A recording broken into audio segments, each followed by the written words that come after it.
Now we have come to our final grouping of spring recommendations, and these are activities. Today I have 10 different activities that you can do this spring with your family to really engage in this time of the year. For these 10 different activities, we're going to talk a little bit about what the activity is, what you can do to really romanticize the activity, and any recommendations I have for supplies or anything to do with that activity as well. So let's dive in to these 10 different things you can do this spring with your family. My first activity recommendation for the spring is to go thrift store shopping with your family and let everybody pick out one special treasure. Going to the thrift store is so much fun. You can find so many unique little things. I like to call them treasures. Little unique treasures that you can bring home and display in your home or add to your dishes or your spring decor. And I love the idea of bringing your family with you and letting everyone choose one thing. The nice thing about thrift stores is that the prices are pretty inexpensive. So if you, like me, have kids that are a bit more rambunctious, it's definitely a safer bet to go to a thrift store versus an antique store. But if you have older children, or if you want to go and do this on your own, you could also go antiquing instead of to the thrift store. Now, some different suggestions for things to look for while you're at the thrift store are things like teacups or teapots, trinket dishes for storing special things in, maybe some Easter or bunny decorations that you can use in this time of year, floral arrangements and baskets, things that you can just bring into your home to help and up the spring vibes inside of your living space. If you really want to romanticize this activity, one thing I might suggest, and one thing I think we're going to try to do this year, is have everybody go in looking for a special teacup. So have your treasure for the thrift store or the antique store be a teacup. Let everyone pick out their own unique one, bring them back home, give them a good wash, and then use those later in the week, later in the month to do a really fancy tea party as a family, which we're going to get to that activity here in a little bit as well. My second activity recommendation is to bake a lemon treat. There's something about lemon that makes me think of springtime, and there are so many delicious recipes that you can create using lemon as one of your primary ingredients.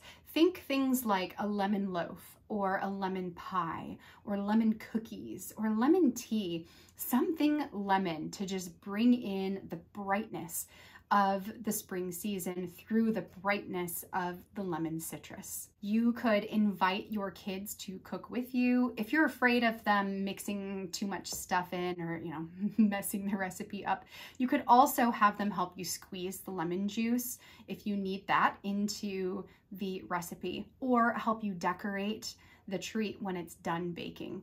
Also, if you're baking this on your own and you just really want to feel that just like lovely feeling inside, you could also have some candles burning while you're cooking, play some classical music, and just really play up the act of baking in your kitchen. Make it something that is so much more extravagant feeling than it might be to just bring out your supplies and bake something up. Take it to the next level, and you can do that without having to buy anything. My third activity recommendation is to take your family and go have a picnic.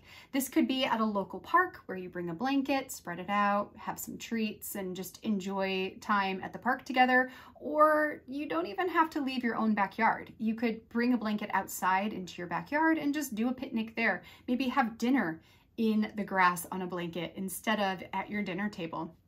Something to bring in that picnicky kind of springtime vibe into your mealtime. You could romanticize this activity by bringing a cordless radio with you, or having your cell phone and a playlist playing. Play some classical music or some coffee house music, or something that feels very soothing and lovely while you're all together. That's maybe not too distracting. It's just kind of background noise, so you can spend most of the time chatting and connecting with each other. I would also suggest maybe bringing some books and having everybody read on the blanket before or after you eat your meal. Just things that can, again, take the activity to the next level and make it something really special and memorable for your family. This could also be a great opportunity to dress up in something fairly nice and bring a tripod and a camera and take some springtime photos of your family. And finally, in terms of foods that you might want to bring with you on your picnic, I would suggest things like finger sandwiches, some fresh fruit and vegetables, maybe some crackers and cheese, and definitely some kind of sweet treat just to cap it all off with something really yummy and delicious.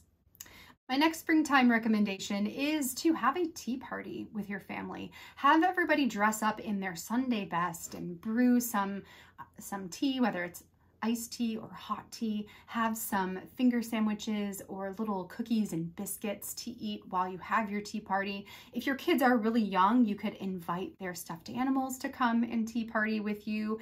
And if you had previously went and treasure hunted for some special teacups, this would be the perfect opportunity to bring those out and have everybody use their own unique teacup. You could bring out some kind of floral or crochet type of tablecloth and have that over the table. You could light some candles if you've got older kids or you're just doing this with your significant other or by yourself.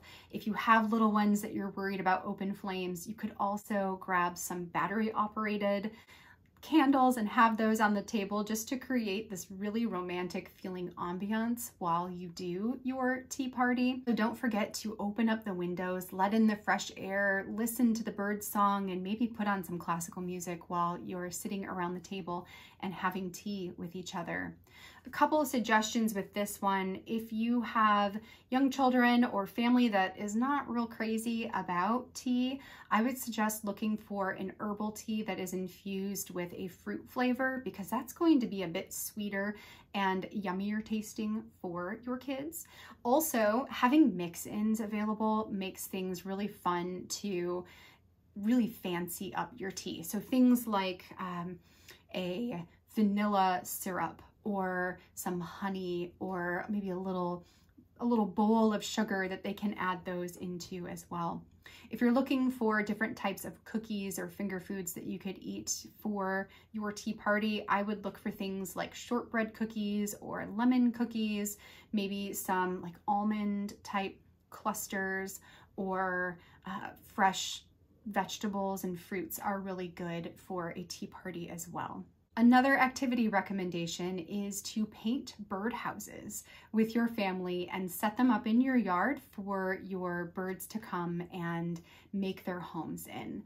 Many craft stores or big supermarket stores offer wooden birdhouses for really inexpensive prices. In fact, I was just at a local Michael's the other week and picked up 2 beautiful wooden birdhouses that were each, I believe, like $2.50 to $5. I can't remember if they were $5 or if they were $2.50, but it was enough that I was like, that's really not bad for how pretty those are. And also not bad for when my kids dump a bunch of paint on them and, you know, it looks like a paint mess. I can let that go because the birdhouses themselves were really inexpensive. For this, you could romanticize the activity even more by inviting over your kids' friends or neighborhood kids and doing a bird house painting party with all of the kids present. Supply them with the wooden birdhouses, find some really inexpensive ones and some washable paints, and let the kids go to town painting their houses together. You could also search online for some different ideas for how to paint the houses, especially if your kids are unsure of how they would go about painting the house, or they feel a little put off by having to come up with that themselves. Having some pictures printed as examples can really help to get the creativity flowing. And also you could purchase some birdseed and either make some birdseed ornaments that you could put in with the houses themselves, or just add some birdseed to the porch portion of the birdhouse in order to attract the birds to come to actually check the house out once you have it securely placed in your yard. Another activity that you can do as a family is to go and visit a butterfly house. If you have a zoo nearby, or oftentimes if you have gardens or nature centers near where you live, there are oftentimes butterfly houses inside. In fact, we are zoo members at the Detroit Zoo here in Michigan, and there is a fantastic butterfly house that we love to go and visit, especially in the colder months and in the spring months. I would check your local zoo or do a Google search and see if there are any butterfly gardens or butterfly houses near where you live. Take your family to the butterfly house and just go and spend some time among the beautiful winged creatures, and see if you can't learn something new by being immersed with the butterflies, or if there's a butterfly keeper nearby that you could ask questions. It's a great opportunity to learn something a little bit more about the nature that is around us. You could really do this one up also by bringing cameras and having everyone take pictures of their favorite butterflies, or maybe bringing a sketchbook and some pencils, having everyone sketch something regarding the butterflies. Maybe it's a wing, or maybe it's just making a drawing of a butterfly, but really savoring the moments with the butterflies even more by finding ways to mix different experiences with it. So the experience of creating art with the experience of being immersed in a butterfly house. To me, that seems a very romanticized way of visiting a butterfly house. My next suggestion for an activity for this spring is to go to a local stationery shop and pick out some postcards or some cards that have beautiful spring motifs on them, and write letters to loved ones that you send via snail mail. We love to receive letters in the mail, and it's definitely something that doesn't happen very often these days anymore. I know for a fact that our grandparents especially would love to receive some kind of special card in the mail from our kids. So this is something that we will for sure be doing this spring. If you're looking for cards, I would recommend going to your local craft shop, or maybe a stationery shop, although it's going to be a little more expensive at a stationery shop. I actually recently visited our local TJ Maxx and found a beautiful set of spring themed cards that has 2 different patterns in it, and these are the ones that we'll fill out to send to our loved ones this spring. If you have a sticker collection and have stickers that are spring themed, you could bring those out and let your kids decorate their cards with stickers, or use one as a closure for the envelope itself. So just ways to have a little bit more fun, bring in some more spring elements even into these lovely letters that we're writing to send our family and friends. Another activity that you could do this spring is to work with your family to create a fairy fort inside. This is especially good for a rainy day activity, or a weekend where you don't really feel like going out, but you want to do something where you're all involved. For this, you could stack a bunch of furniture together, or use a fort building kit, which is what we did to build our fairy fort, and create as big of a fort as you possibly can. Once you have the structure done and the blankets and sheets that are all laid over top, you could decorate it with some spring themed garland or twinkle lights, flowers, or just fuzzy white blankets, things that feel very spring and fairy-like, and then spend your day inside of your fort, watching movies, reading books, playing games, doing all of the things together. I would also recommend using primarily white sheets or floral sheets so that you can bring in as much brightness as possible. Darker blankets, heavier blankets are going to darken up the inside of your fort, so just keep that in mind as you're pulling together your supplies. Another activity that you could do this spring is to pick flowers and press them into a book. So learn how to press flowers together. There are many different methods that you can use for pressing flowers, and Maybe you don't want to do an old book, maybe you want to do a different method, and that's totally fine. But I think the idea of going out to the gardens and picking some flowers specifically for creating some kind of flower art with would be such a fun activity to do with the kids. If you live in a colder climate where it's going to take a while for the flowers to start coming, you could also go to a local greenery and see if you can purchase some kind of floral arrangement that you can keep in your home and use that for your flower pickings instead. Don't pick all the flowers, so you can still enjoy the flower arrangement, but at least, maybe a few here and there, and then learn together how to press the flowers. Once your flowers are pressed and fully dried, you can then use them inside of a glass frame to create artwork with your kids and display that in your home as well.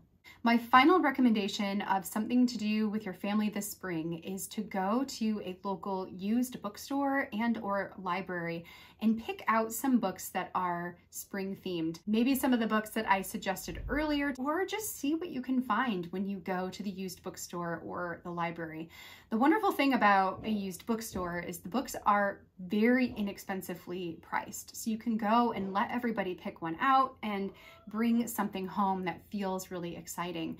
If you are not in the mood for bringing more books into your home or purchasing them in that way, then a library can be a really good alternative for this as well.